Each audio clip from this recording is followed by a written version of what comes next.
हमारे समाज में या आज के भारत में वकील जो होता है वो सबसे बुद्धिमान माना जाता है, इसलिए कि वकील के अंदर ही ये काबिलियत होती है कि किसी हत्यारे को वो फांसी के फंदे से बचा कर लाता है अपने गुण के कारण, और अगर वो चाह ले तो अपने तर्कों के आधार पर निर्दोष व्यक्ति को भी फांसी के फंदे पर लटकवा सकता है। अर्थात उसका जो बौद्धिक स्तर है तो कहीं ना कहीं आम लोगों की बौद्धिक स्तर से ज़्यादा ऊंचा है। ऐसा व्यक्ति जब शास्त्र को हाथ में थाम लेता है तो एक हाथ में कानून की किताब और दूसरे हाथ में शास्त्र, और उसके अंदर दोनों का ज्ञान जब स्फुटित होता है तो हमें लगता है कि वो व्यक्ति कोई बिरला ही होगा। हमारे बीच में पंडित किशोर शास्त्री जी हैं जो भारत के प्रसिद्ध कथावाचक हैं। आज उनसे भी भेंट हुई प्रयाग में। हम चाहते हैं कि किशोर जी के साथ आज हम धर्म की कुछ चर्चा करें। किशोर जी, आपका बहुत बहुत स्वागत, अभिवादन है। धन्यवाद। सबसे पहला प्रश्न बिना रुके हुए कि भारत संतों की भूमि है, देवभूमि है। इस भूमि में ईश्वर ने स्वयं अवतार लिया, एक बार नहीं अनेकों बार, और उनके अवतार से परिचय कराने वाले हमारे संत थे। उन्होंने ही बताया कि ये ईश्वर हैं। अगर संत नहीं बताते तो हो सकता है हम समझ भी नहीं पाते।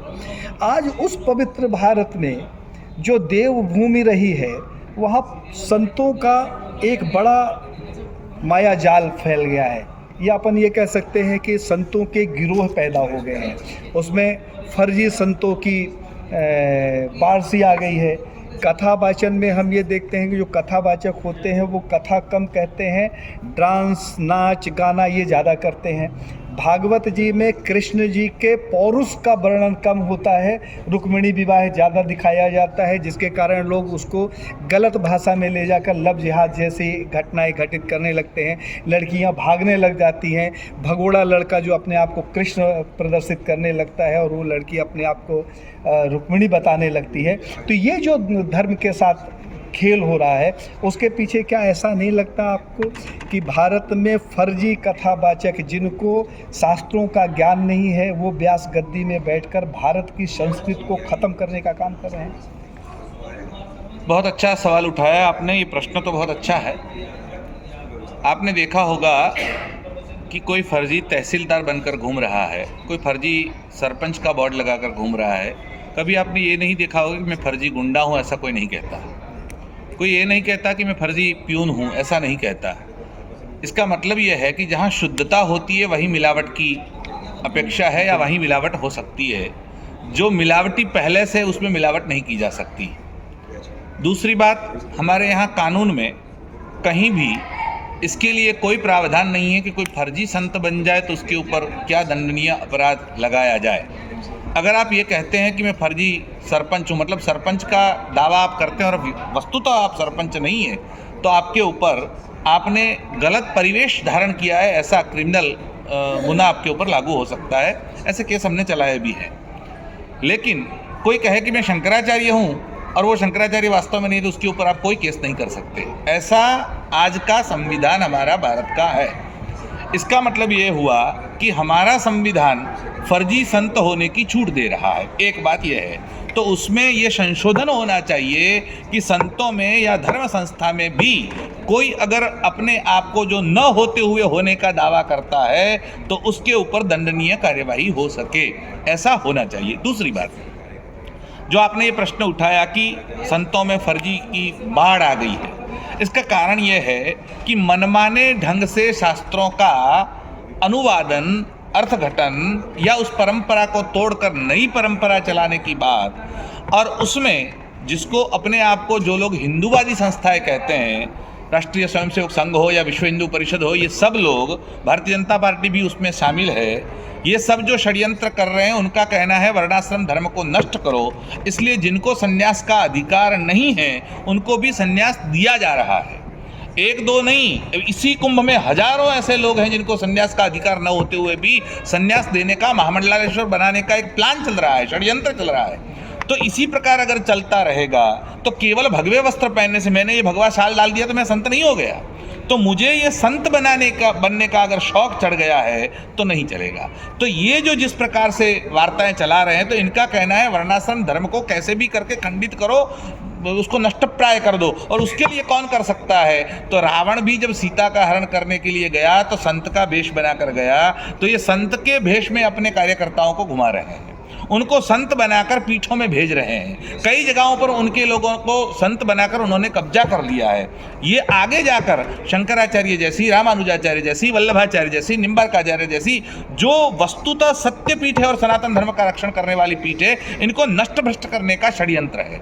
इसको हमें समझना पड़ेगा। जब तक हमारे हिंदू या हमारे सनातनी इस बात को नहीं समझेंगे, तब तक उनका दूसरे मार्ग पर या गलत मार्ग पर उनका चलना जारी रहेगा। उसको हमें रोकना होगा। इसलिए जो सच्चे संत हैं उनकी प्रसिद्धि होनी चाहिए, और संत के वेश में आए हुए रावण हैं उनको हमें पहचानना पड़ेगा। ये एक तो पहचान हमारे लिए कठिन हो गई है। उस पहचान को कौन करेगा?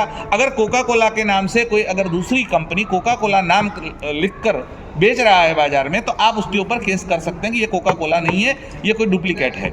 ऐसा ही जो सच्चे शंकराचार्य, रामानुजाचार्य, वल्लभाचार्य, निम्बार्काचार्य, मध्वाचार्य, वल्लभाचार्य जो भी है, तो उनको आगे आना पड़ेगा और उनका सामना करना पड़ेगा, या उनके सामने कोर्ट में केस दर्ज करना पड़ेगा और उनको नंगा करना पड़ेगा कि आप ये नहीं है, आप ये नहीं लिख सकते।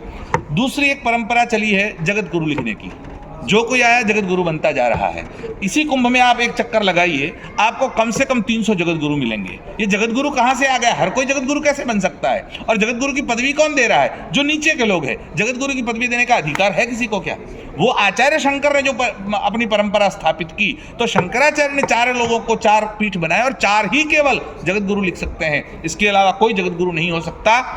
अगर रामानुजाचार्य, वल्लभाचार्य, निम्बार्काचार्य भी सच्चे हैं, आचार्य हैं, लेकिन जगत गुरु कहने का अधिकार तो शंकराचार्य के अलावा किसी को नहीं होना चाहिए।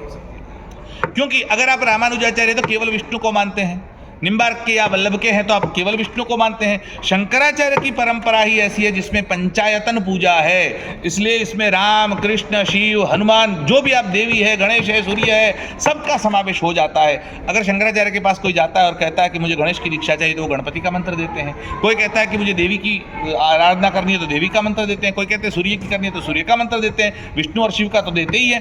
तो वास्तव में अगर आप अकेले विष्णु के भक्त हैं तो भारत में आपकी संख्या 20% से ज्यादा नहीं हो सकती, लेकिन आप इन 5 के हैं तो आज जितने सनातनी दुनिया में है वो सारे के सारे इन 5 के भक्त सब हैं। एक जगह। तो जगत गुरु बनाने का जो फैशन हो गया है वो बंद होना चाहिए। उसके ऊपर कड़ी से कड़ी लगाम लगानी चाहिए। चारों शंकराचार्यों को एक मंच पर आकर इस बात का ऐलान करना पड़ेगा।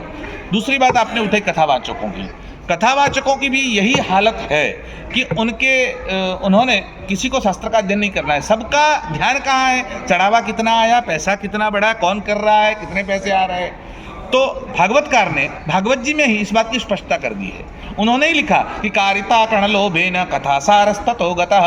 अगर कण के लोभ से, अर्थ के लोभ से अगर कथावाचक कथा करने लगेंगे तो कथा का सार चला जाएगा। इसलिए कथावाचक कथा कर रहे हैं लेकिन उसका फल नहीं मिल रहा है। इसका कारण यही है कि कथावाचक भी अपनी मर्यादा का उल्लंघन करके गलत रास्ते पर जा रहे हैं। कथावाचकों को आज जितनी समस्या है उतनी समस्या, भले गाय की समस्या हो, राष्ट्र की समस्या हो, धर्म परिवर्तन की, कथावाचक को अपनी कथा में इस सारी बातों को समावेश करके उस बात का उद्बोधन हिंदू समाज को करना चाहिए।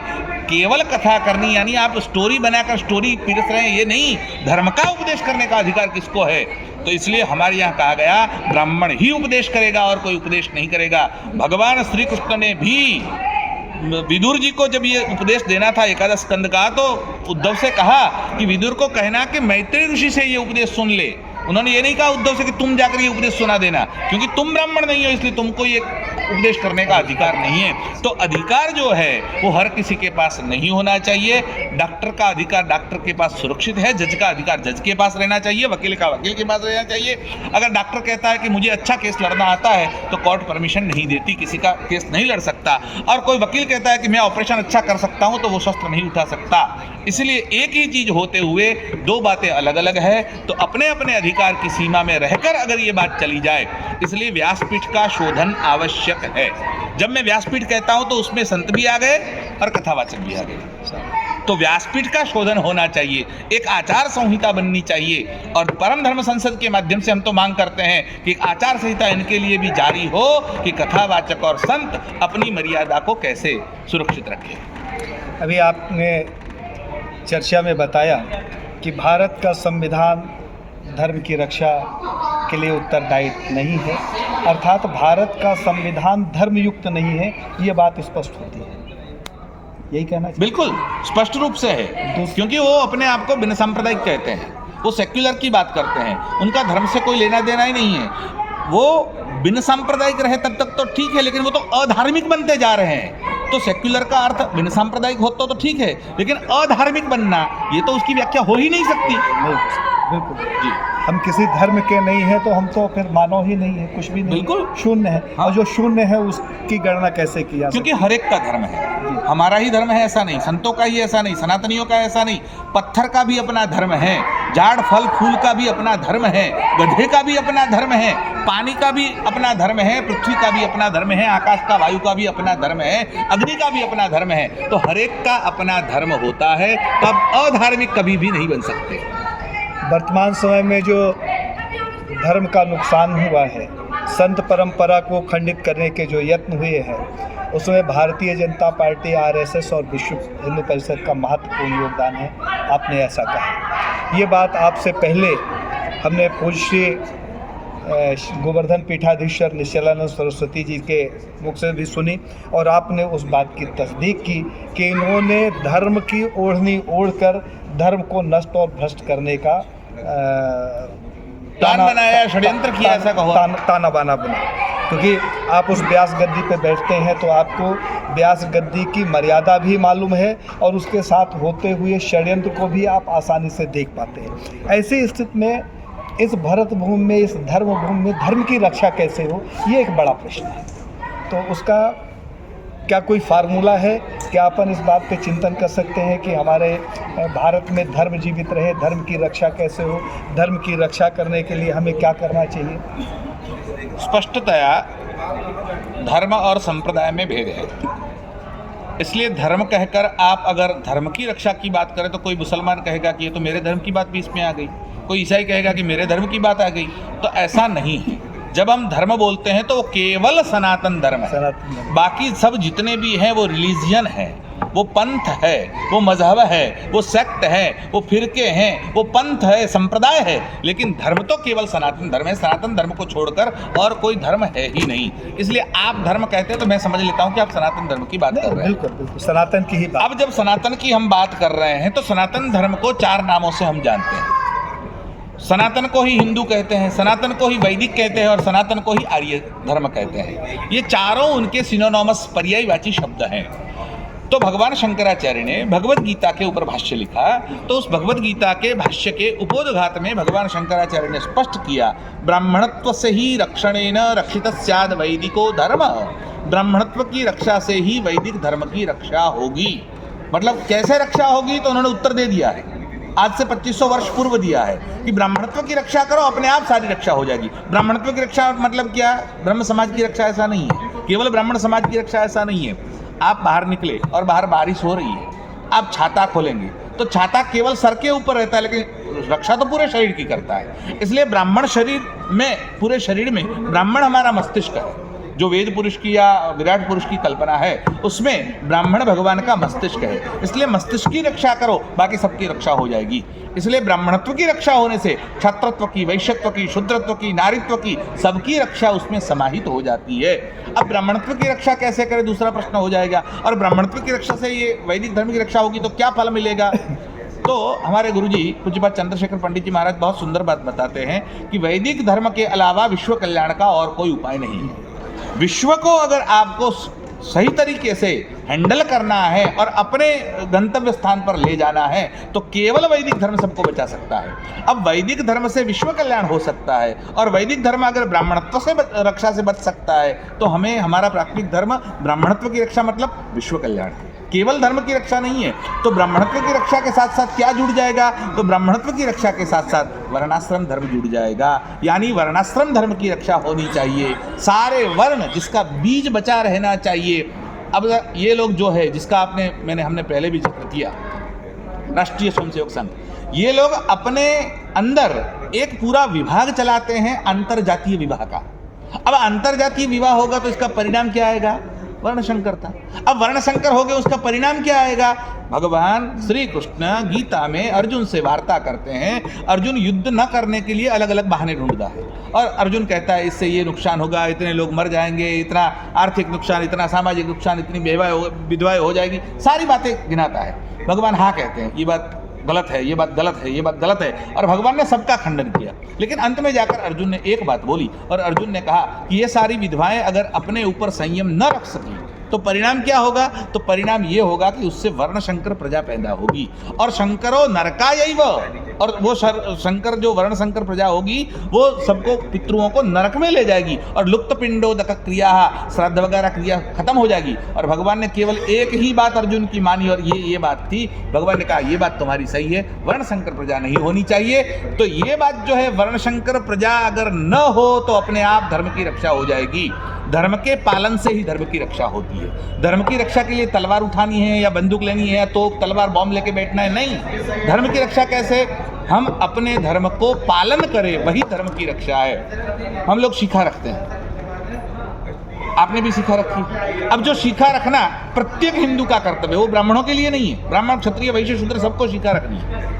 आप हमें बताइए कि कभी मुसलमानों का शासन रहा, उन्होंने कभी ये आदेश नहीं दिया, फतवा जारी नहीं किया कि हिंदुओं की शिखा हम काट लेंगे, नहीं कहा। ईसाइयों का शासन रहा, अंग्रेजों का रहा, उन्होंने नहीं कहा भारत में कभी कि आप शिखा कटवाओ। कांग्रेस का शासन रहा, कभी नहीं कहा शिखा कटवाओ। भाजपा ने नहीं कहा शिखा कटवाओ। तो हमने शिखा क्यों काटी? हिंदुओं को आप गिनती कर लीजिए, भारत में 100 करोड़ हिंदू है ऐसा मान लीजिए, तो 100 करोड़ में से 10 करोड़ नहीं मिलेंगे जिनके सर पर शिखा है। तो हमने अपने धर्म का पालन खुद छोड़ दिया है, हमने अपनी यज्ञोपवीत का त्याग कर दिया है, हम रजस्वाला के हाथ का भोजन करने लगे हैं। हमारा धर्म कहाँ गया? मतलब धर्म का पालन नहीं होता तो धर्म की रक्षा नहीं होगी, इसलिए धर्म का पालन ही धर्म की रक्षा कर सकता है। अभी एक नया फैशन आ गया है जगत गुरु महामंडलेश्वर बनने का, इसमें आपने पहले भी प्रकाश डाला। अब तो स्थिति ये हो गई है कि किन्नर, आंधा, लंगड़ा, लूला, कोढ़ी ये भी अपने नाम के आगे जगत गुरु लिखने लगे हैं। तो क्या इस तरीके से जगत गुरु की जो रेवड़ी लोग स्वयं बनाते हैं और बांटते हैं, इससे इस पे पाबंदी लगनी चाहिए, या इसके लिए हमारे जो धर्म के प्रमुख लोग हैं या अखाड़े हैं या शंकराचार्य परंपरा से जुड़े हुए लोग हैं या शंकराचार्य की पीठें हैं, उनको कोई इसमें एक्शन करना चाहिए? हमने पहले इस बात का जिक्र किया कि जगत गुरु केवल शंकराचार्य हो सकते हैं। आप एक प्रसिद्ध श्लोक है, आपने सुना है, वसुदेव सुतं देवम कंसचाणूरमर्दनम देवकी परमानंदम। आखिरी शब्द क्या है? कृष्णम वंदे जगत गुरुम। तो जगत गुरु श्री कृष्ण है, और उसके बाद अगर कोई जगत गुरु है तो आचार्य शंकर है। तो जगत गुरु तो दो ही रह सकते हैं, मतलब शंकराचार्य पीठ और भगवान श्री कृष्ण। यार इनको आप द्वारकाधीश कहे, बद्रीनाथ कहे या जगन्नाथपुरी के जगन्नाथ कहे, बात तो एक ही। लेकिन इन दोनों को छोड़कर हर कोई जगत गुरु बनना चाहता है। रजनीश का नाम आपने सुना है, ओशो। रजनीश ने एक सुंदर बात लिखी। हमने रजनीश की कभी प्रशंसा नहीं की, लेकिन इस बात को लेकर हमने कहा कि रजनीश ने अच्छा लिखा। क्या कहा रजनीश ने? कि अगर आपको भी जगत गुरु बनना है तो एक ही काम करना है, केवल एक ही शिष्य बनाना है, उसका नाम जगत रख देना है। वो जगत आपका शिष्य और आप जगत के गुरु, तो आप हो गए जगत गुरु। ये रेवड़ी जो बट रही है वैसे ही जगत गुरुओं की है, ये जगत गुरु नहीं है, ये अपने गांव के गुरु नहीं है। वो जगत गुरु कहाँ से बन जाएंगे? अपनी घर में कोई नहीं सुनता, ऐसे लोग जगत गुरु लगाकर बैठे हैं और न इनको संन्यास धर्म का पता है। आजकल तो हमने मीडिया में वो देखा कि किसी संघ को भी जगत गुरु की पदवी से कुंभ में लाना चाहते थे, ऐसी कुछ बात थी। क्या हुआ क्या नहीं हमको पता नहीं, लेकिन संघों को भी अगर आप संन्यास देंगे, अभी आपने जिक्र किया, हमारे यहाँ संन्यास लेने वाले के लिए जो अपंग है, जो हीन अंग है, उसको संन्यास का अधिकार नहीं है। दंड की बात तो बहुत दूर की, और जगत गुरु तो उससे भी दूर की बात है। संन्यास का अधिकार नहीं है। जैसे रामभद्राचार्य, अब वो शास्त्रों के विद्वान हो सकते हैं, उसमें कोई दो राय नहीं है, वो व्याकरण के विद्वान है, उसमें दो राय नहीं है, लेकिन उनको संन्यास का अधिकार नहीं है। वो करपात्री जी के पास गए और करपात्री जी ने मना कर दिया, हम आपको संन्यास नहीं देंगे। तब जाकर उन्होंने वैष्णवाचार्यों से संन्यास लिया। ये बात हमने सुनी है किसी से। बात कहने का मतलब यह है कि इनको संन्यास का अधिकार न होते हुए, ऐसा कहाँ है कि आपको संन्यास लेकर ही गति करनी है, ऐसा क्यों करना है आपको? तो ये परंपरा को भ्रष्ट करने के लिए बाकी के लोग उनको सपोर्ट करते हैं, ये लोग आगे बढ़ते हैं। मूल में उनको शंकराचार्य परंपरा को नष्ट और भ्रष्ट करना है। उनको नष्ट और भ्रष्ट करने के लिए इतने जगत गुरु खड़े कर दो कि असली जगत गुरु की पहचान ही न हो पाए। तो नकली जगत गुरुओं की अगर फौज हो जाएगी तो इसमें असली को ढूंढना मुश्किल हो जाएगा। यही काम इन लोगों के द्वारा हो रहा है और उसमें सरकार, विपक्ष सारे शामिल हैं। किसी को आप काट नहीं सकते। ऐसे सारे लोग, अरे कई मुसलमानों ने जगत गुरु बना कर रखे हैं, दूसरों की बात क्या करें, मुसलमान ईसाई भी जगत गुरु बना रहे हैं। और महामंडलेश्वर की पदवी तो कुंभ के मेले में जाओ, महामंडलेश्वर बनना है, 25 लाख 50 लाख लेकर आओ तो आप महामंडलेश्वर बन सकते हैं। ऐसा हमने अपनी आंखों से देखा है, किसी के कहने पर बात नहीं कर रहे हम। तो ये जो हो रहा है कि पैसे लेकर आओ और आप अपनी पदवी ले जाओ, ये डिग्रियां बांटने का काम, इसके ऊपर अगर कड़क कार्यवाही नहीं होगी तो नहीं चलेगा। कोई अगर आया भारत में अच्छा शासक तो वो इस बात पर भी संशोधन करेगा और उस बात को संविधान में या कानून के तहत ले जाएगा और संसद कानून पारित करे। हमारी तो मांग रही है पहले से। पहले भी वासुदेवानंदाचार्य नाम के एक संत थे जो अपने आप को ज्योतिषपीठ के शंकराचार्य बताते थे। फिर अधोक्षरानंद की एक थे जो पूरी के अपने आप को शंकराचार्य बताते थे। हमने गुजरात में उनके विरुद्ध में सभा की, ये शंकराचार्य नहीं है, ये अपने आप को गलत पेश कर रहे हैं, इसके ऊपर आपको कार्यवाही करनी होगी। गुजरात सरकार को पत्र लिखा, वासुदेवानंद जी आ रहे थे तब उनकी सुरक्षा बढ़ाई गई गुजरात सरकार के द्वारा कि कहीं ये लोग आएंगे और हमला करेंगे, ऐसी स्थिति हो गई थी। तो ऐसे जो लोग हैं, प्रजा को भी इसका विरोध करना पड़ेगा। केवल आचार्य करेंगे ऐसा नहीं, हम भी मैदान में आएंगे और हमको भी नकली जगत गुरुओं के कपड़े खींचने पड़ेंगे। आप जगत गुरु नहीं है, ये बात लिखना बंद करिए। आपकी बात से एक बात बड़ा स्पष्ट हो गई कि फर्जी जगत गुरु के विरोध करने में सरकार उसके संरक्षण में लग गई, बिल्कुल, और सत्यता का दमन करने लग गई। अभी आपने उल्लेख किया कि धृतराष्ट्र स्वरूप रामभद्राचार्य जी, जो अपने आप को प्रकांड विद्वान कहते हैं, उन्होंने ग्रंथों में बड़ी कमियां निकाली, रामायण में कमियां निकाली, हनुमान चालीसा में कमियां निकाली, जिससे उन्होंने संपूर्ण राष्ट्र को ये संदेशा देने का यत्न किया कि वो हमारे सारे वेदाचार, सारे ग्रंथाचार्य जो है वो बेवकूफ़ थे और ये उनसे ज़्यादा बुद्धिमान है। क्या इसकी अनुमति होना चाहिए? क्या कानून में ऐसा कोई प्रावधान नहीं हो सकता? अगर कानून में प्रावधान नहीं है तो क्या इस राष्ट्र के संतों को उसके खिलाफ कार्रवाई नहीं करनी चाहिए? आपने जो बात कही बहुत बड़ी बात है और ये बात छोटी नहीं है। पहले रामभद्राचार्य ने, आपको ये प्रसिद्ध बात मालूम होगी, हनुमान चालीसा को लेकर एक बार बकवास किया और उन्होंने कहा शंकर स्वयं केसरी नंदन ऐसा बोलना चाहिए। तब पुरी के शंकराचार्य ने इसका विरोध किया, फिर द्वारका के शंकराचार्य जी ने किया, ज्योतिषपीठ के शंकराचार्य ने भी किया, तीनों शंकराचार्यों ने इसका विरोध भी किया। आप ऋषि की कलम जो लिखी हुई है उसमें एक मात्रा इधर से उधर करेंगे तो पाप के भागी तो है ही, अपराध भी कर रहे हैं। केवल पाप नहीं है, अपराध भी। ऋषि की कलम से जो लिखा गया है या संत की कलम से, मतलब तुलसीदास जी ऋषि तुल्य है हमारे लिए। जैसे हम वेदों को प्रमाण मानते हैं, पुराणों को प्रमाण मानते हैं, स्मृतियों को प्रमाण मानते हैं, उसी प्रकार हम तुलसी के रामचरितमानस को भी प्रमाणिक ग्रंथ मानते हैं। इसलिए हमारे यहाँ प्रमाण पेश करना हो तो वेद से लेकर तुलसी तक उसको हम प्रमाणभूत मानते हैं। अब तुलसी जी के रामचरितमानस में 3000 गलतियां ढूंढ ली, ऐसा कहने वाले रामभद्राचार्य अपने आप को ऐसा दिखाना चाहते हैं कि मैं तुलसीदास से भी ऊपर हूँ और अपने पीठ का नाम रखा है तुलसी पीठ। खुद तुलसी के नाम से पेट भरते हैं और दूसरों को सिखाते हैं कि मैंने तुलसी की गलतियां ढूंढ ली। और उन्होंने ये रामचरितमानस दूसरा छपवाया, शायद आपके ध्यान में है कि नहीं मुझे पता नहीं, और हरिद्वार में बांटा गया। तब संतों की सभा हरिद्वार में हुई, उनका बहिष्कार किया गया, उनकी सारी प्रतियां मंगवाई गई और उन्होंने लिखित स्वरूप से माफी मांगी संतों की कि मैंने ये अपराध किया है। पहले माफी मांग चुके हैं, तो पहले माफी मांगकर उन्होंने ये बात तो केवल क्लियर कर दी कि आप इसके ही लायक हो, आपको बार बार माफी मांगनी होगी। अब दूसरी बार इन्होंने ये बात उठाई।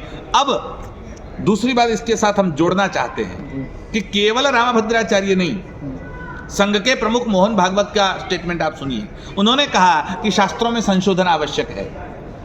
ये संशोधन कर रहे हैं और ये कह रहे हैं कि आवश्यक है। इसका मतलब कि ये दीवार के पीछे दोनों की साठगांठ, दोनों की पैठ, और ये पैठ बनाकर एक दूसरे की मदद कर रहे हैं। अब वो कह रहे हैं कि शास्त्रों में संशोधन आवश्यक है, हम फिर से नए शास्त्र बनाएंगे, नए शास्त्र लिखेंगे। शास्त्र को समझने की औकात नहीं है, तुम नए कहाँ से लिखोगे, पहले समझना सीख लो।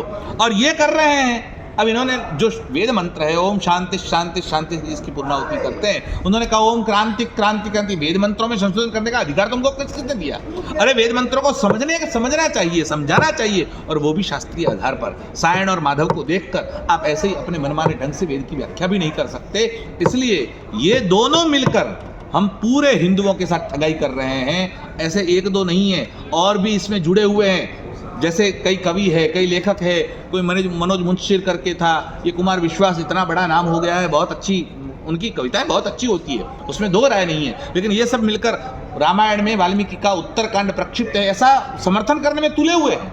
ये क्यों कर रहे हैं कि इसके पीछे आरएसएस का हाथ है। ये सब मिलकर हमारे साथ छल कर रहे हैं, इस छल का पर्दाफाश होना चाहिए। रामभद्राचार्य ने एक अपराध किया और उस अपराध के लिए उन्होंने क्षमा मांगी, अर्थात वह धार्मिक रूप से एक सामाजिक अपराधी अपने आप को उन्होंने स्वीकार किया। बिल्कुल।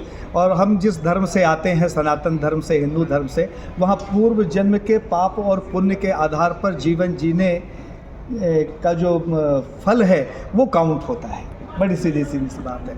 तो एक बात बड़ी स्पष्ट होती है कि अगर हम अपने धर्म और ग्रंथों की बात माने तो पूर्व जन्म के पाप को इस जन्म में या इसके अगले जन्म में भोगना पड़ेगा।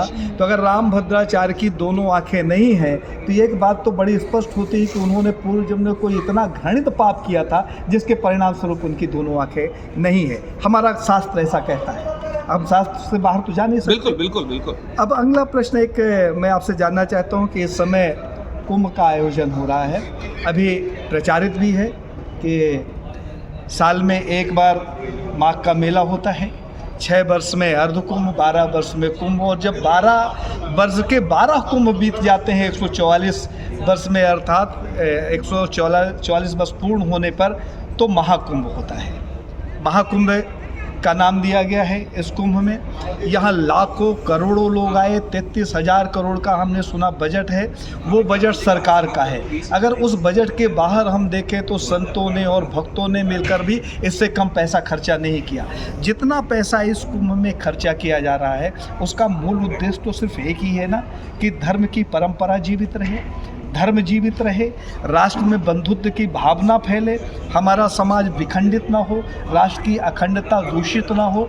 तो इस कुंभ में आने वाले लोग क्या अपने उद्देश्यों की पूर्ति करके वापस जा पाएंगे, जाते हैं, या सिर्फ आके मनोरंजन करके मेला घूम के वापस लौट जाते हैं और फिर जाके वहीं घुस जाते हैं, उसी पाप में लिप्त हो जाते हैं जिस पाप से निकलकर वो पुण्य कमाने की लालसा से यहाँ आते हैं। तो कुंभ का महात्म्य क्या है और वास्तव में कुंभ की जो परिभाषा आज है वो कितनी भाषित हो रही है, मैं चाहूँगा कि इस पर भी आप थोड़ा सा प्रकाश करें। कुंभ को पुराणों में तो कथा के माध्यम से जोड़ा गया है कि देवदानवों के समुद्र मंथन से अमृत कुंभ निकला और अमृत कुंभ में देवदानवों के लेने के लिए जो जपाजपी हुई और उसमें जहाँ जहाँ बिंदु गिरे वहाँ पर कुंभ है।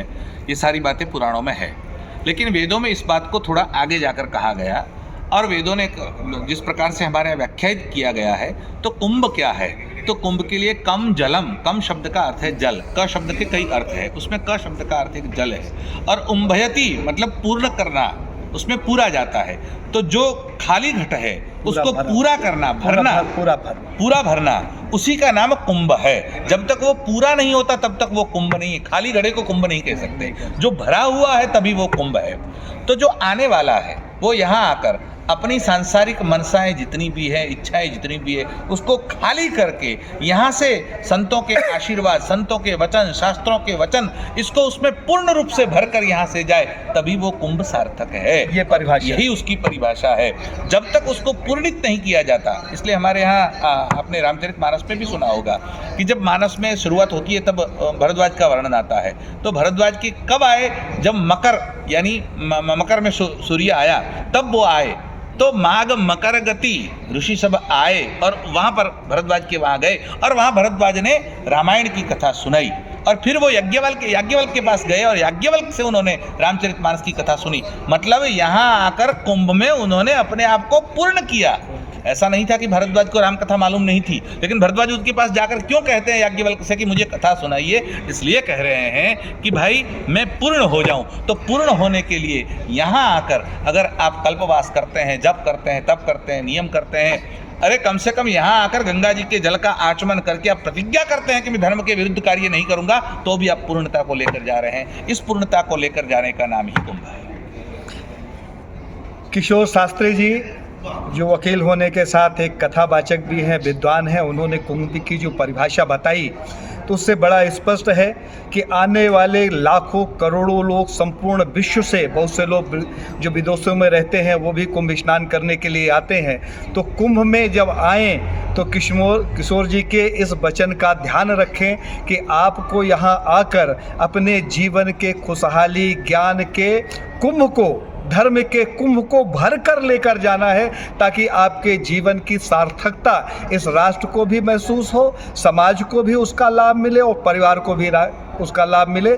मुझे लगता है कि आज की चर्चा लंबी हुई, लेकिन विषय ऐसा था कि इससे कम शब्दों में इस विषय पर चर्चा संभव नहीं थी। आप सब ने इनके बातों को सुना और मैं सबसे विनती करूंगा कि इन्होंने जो भी बात कही है उसका चिंतन करने की आवश्यकता है। इसे एक वीडियो समझकर हमने देख लिया, थोड़ा सा बढ़ाकर देख लिया, तो इसमें व्यू की हमें आवश्यकता नहीं, हम कोई पेशेवर काम नहीं कर रहे हैं। लेकिन महत्वपूर्ण ये है कि जिस तरीके के विषय का कलेक्शन हमने करने का यत्न किया है वो समाज हित में हो। इनकी कही हुई बातों को आप लोग ध्यान से सुने, उसका चिंतन करें। जय हिंद, जय भारत, वंदे मातरम। किशोर जी, आपका बहुत बहुत धन्यवाद। आपका भी धन्यवाद।